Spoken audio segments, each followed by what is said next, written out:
Hey guys, welcome back. Sorry I didn't upload yesterday. I ended up just spending more time praying yesterday than I wasn't able to record later in the evening because my daughter didn't go to bed till late and I just was tired and um, so sorry. I chose God. um, anyways. Um, Sorry, I'm just a little tired. This is my second time trying to make this video today because I don't want to skip another day. Um, so it didn't work the first time. This is how important it is for me to share this, journey with you guys now or in the future because I just feel like there's something, important there and I feel like I need to share this and I feel like um I don't know why, but I know that this is what God wants me to do. So that's what I'm going to do. And I'm not going to give up and I'm going to keep doing this. So let's try again and go through today's chapters once again.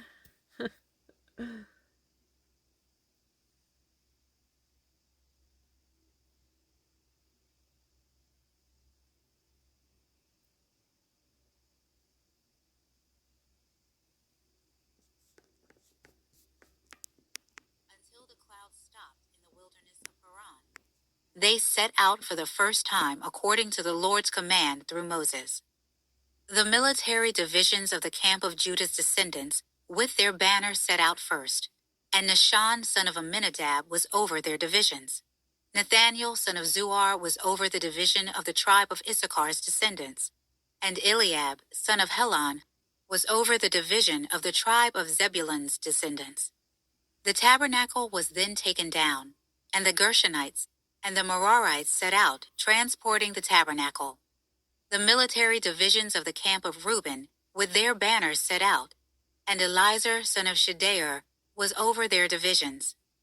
Shelumiel son of Zurishaddai was over the division of the tribe of Simeon's descendants, and Eliasaph son of Duel was over the division of the tribe of Gad's descendants.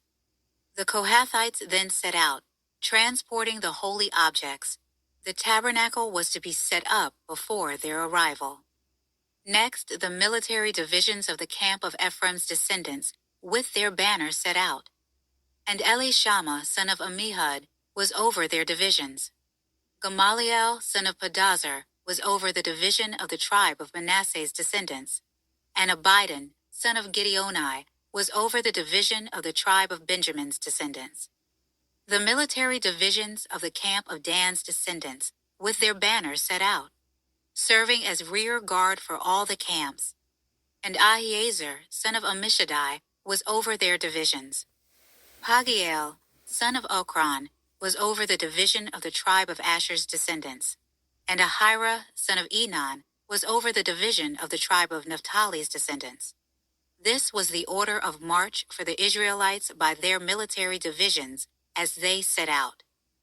Moses said to Hobab, descendant of Ruel, the Midianite and Moses' relative by marriage, "We're setting out for the place the Lord promised. I will give it to you. Come with us, and we will treat you well, for the Lord has promised good things to Israel."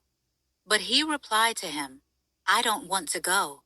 Instead, I will go to my own land and my relatives." "Please don't leave us," Moses said, "since you know where we should camp in the wilderness, and you can serve as our eyes. If you come with us, whatever good the Lord does for us, we will do for you."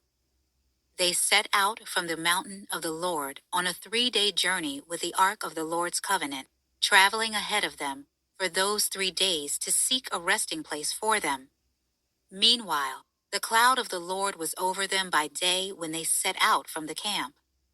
Whenever the ark set out, Moses would say, "Arise, Lord, let your enemies be scattered, and those who hate you flee from your presence."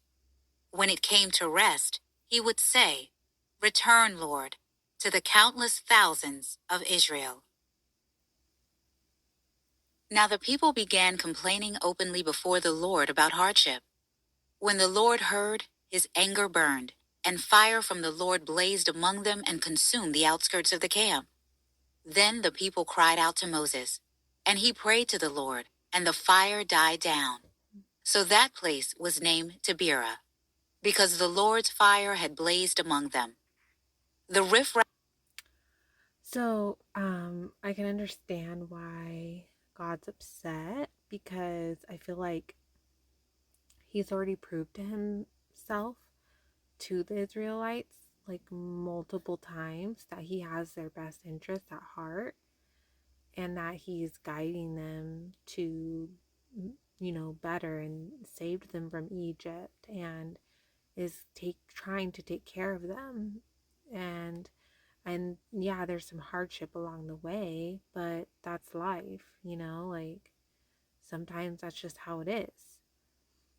And I mean, so yeah, like I can understand why God's like angry. They're complaining again instead of just trusting God. Like he's already proved himself. I mean, what more do they want? So I can understand why he's angry. I get it. Among them had a strong craving for other food. The Israelites wept again and said, "Who will feed us meat? We remember the free fish we ate in Egypt, along with the cucumbers, melons, leeks, onions, and garlic. But now our appetite is gone. There's nothing to look at but this manna." The manna resembled coriander seed, and its appearance was like that of bdellium. The people walked around and gathered it. They ground it on a pair of grinding stones or crushed it in a mortar, then boiled it in a cooking pot and shaped it into cakes. It tasted like a pastry cooked with the finest oil. When the dew fell on the camp at night, the manna would fall with it. Moses heard the people, family after family, weeping at the entrance of their tents. The Lord was very angry. Moses was also provoked. So Moses asked the Lord, "Why have you brought such trouble on your servant? Why are you angry with me? And why do you burden me with all these people? Did I conceive all these people? Did I give them birth so you should tell me, 'Carry them at your breast as a nursing mother carries a baby, to the land that you swore to give their ancestors?'"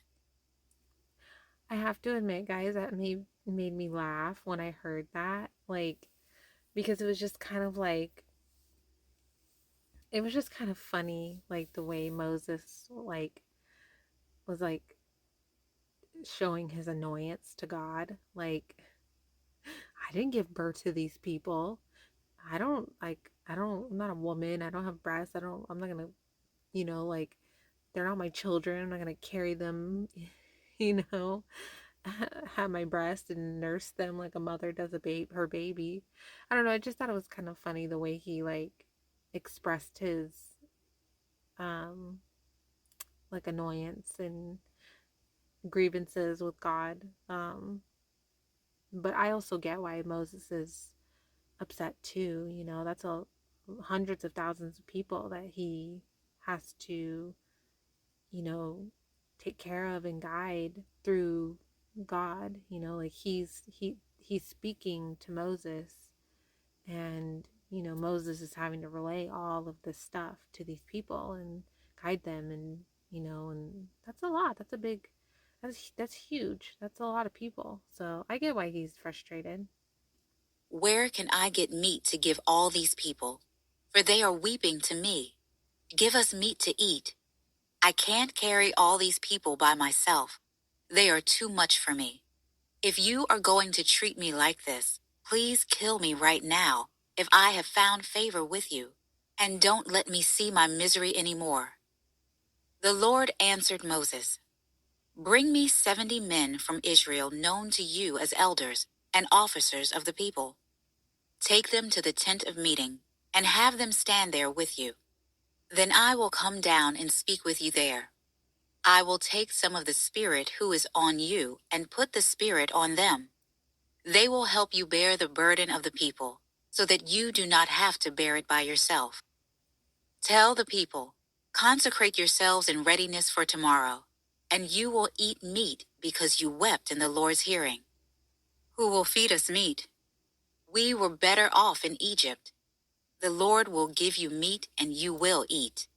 You will eat, not for 1 day, or 2 days, or 5 days, or 10 days, or 20 days, but for a whole month, until it comes out of your nostrils and becomes nauseating to you, because you have rejected the Lord who is among you, and wept before him. Why did we ever leave Egypt? But Moses replied, I'm in the middle of a people with 600,000 foot soldiers. Yet you say, I will give them meat, and they will eat for a month. If flocks and herds were slaughtered for them, would they have enough? Or if all the fish in the sea were caught for them, would they have enough? The Lord answered Moses, Is the Lord's arm weak? Now you will see whether or not what I have promised will happen to you. Moses went out and told the people the words of the Lord. He brought 70 men from the elders of the people and had them stand around the tent. Then the Lord descended in the cloud and spoke to him. He took some of the Spirit who was on Moses and placed the Spirit on the 70 elders. As the Spirit rested on them, they prophesied, but they never did it again. 2 men had remained in the camp, one named Eldad and the other Medad. The Spirit rested on them. They were among those listed, but had not gone out to the tent, and they prophesied in the camp. A young man ran and reported to Moses, Eldad and Medad are prophesying in the camp. Joshua, son of Nun, assistant to Moses since his youth, responded, Moses, my Lord, stop them. But Moses asked him, Are you jealous on my account? If only all the Lord's people were prophets and the Lord would place his Spirit on them. Then Moses returned to the camp along with the elders of Israel. A wind sent by the Lord came up and blew quail in from the sea. It dropped them all around the camp. They were flying 3 feet off the ground for about a day's journey in every direction. The people were up all that day and night and all the next day gathering the quail. The one who took the least gathered 60 bushels, and they spread them out all around the camp.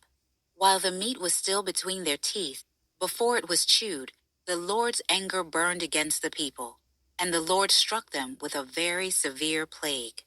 So they named that place Kibroth Hattava, because there they buried the people who had craved the meat. From Kibroth Hattava, the people moved. So I'm gathering, correct me if I'm wrong, that God killed all the people that ended up eating the meat? Is that what I'm...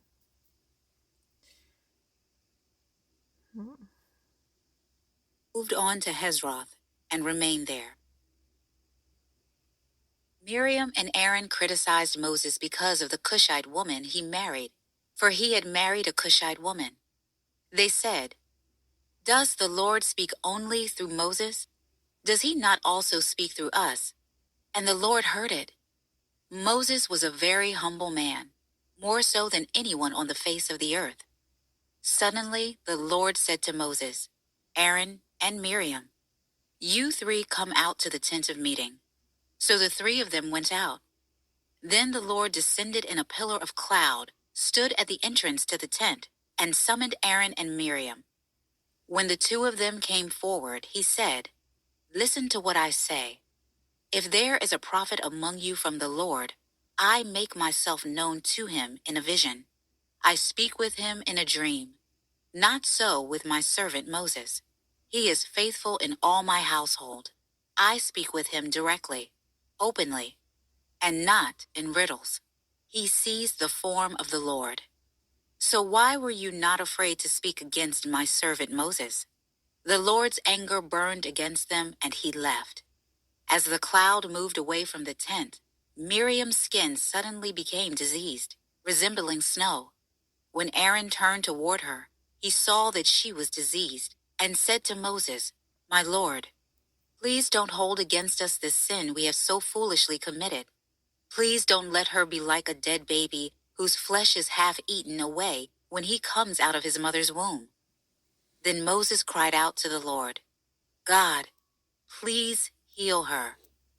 The Lord answered Moses, "If her father had merely spit in her face, wouldn't she remain in disgrace for 7 days? Let her be confined outside the camp for 7 days. After that, she may be brought back in." So Miriam was confined outside the camp for 7 days, and the people did not move on until Miriam was brought back in. After that, the people set out from Hezroth and camped in the wilderness of Paran. The Lord spoke to Moses, "Send men to scout out the land of Canaan I am giving to the Israelites. Send one man who is a leader among them from each of their ancestral tribes." Moses sent them from the wilderness of Paran at the Lord's command. All the men were leaders in Israel.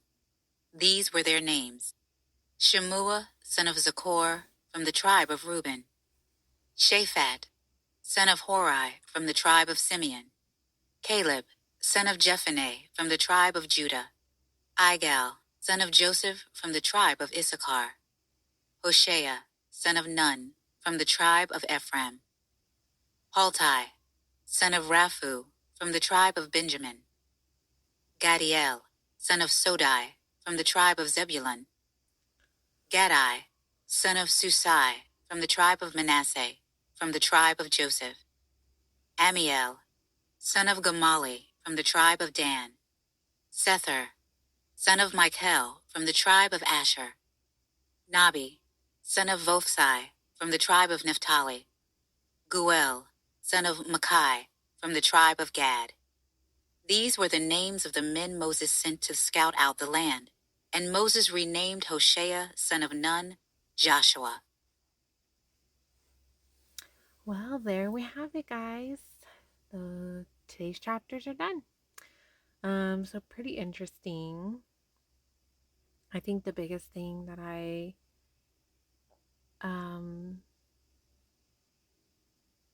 was curious about was like the people that ate the meat. So I'm assuming like not all the people ate the meat. It was only the ones who were like complaining. So basically it seems like God just kind of like punished the ones who were complaining and then did actually eat the meat. I don't know. I'm just a smidge confused tonight, but not bad. I'm trying not to like be too hard on myself about understanding everything because it's only my first time reading the Bible, and I know that there's a lot going on, a lot of information. I know, it takes time. You have to really study the Bible, read it, and I don't expect to be like proficient in the Bible after one time reading it. You know what I mean? So I think as long as I'm mainly following along, I think some of the smaller details, will be more clarified in time. So, and I still keep praying to God to ask Him to help me, continue to understand the Bible, understand His Word, understand Him more, and, so as long as I'm, for the most part, understanding it, I think we're okay. All right, guys. Well, thanks for joining me again, and I hope to see you guys tomorrow. Well, I'm pretty sure. I only missed yesterday because I chose to be in deep prayer with God rather than like do the video. So I'm trying really hard to stay consistent and do this every day. So I hope you guys join me and are getting something out of this. All right, guys. Good night.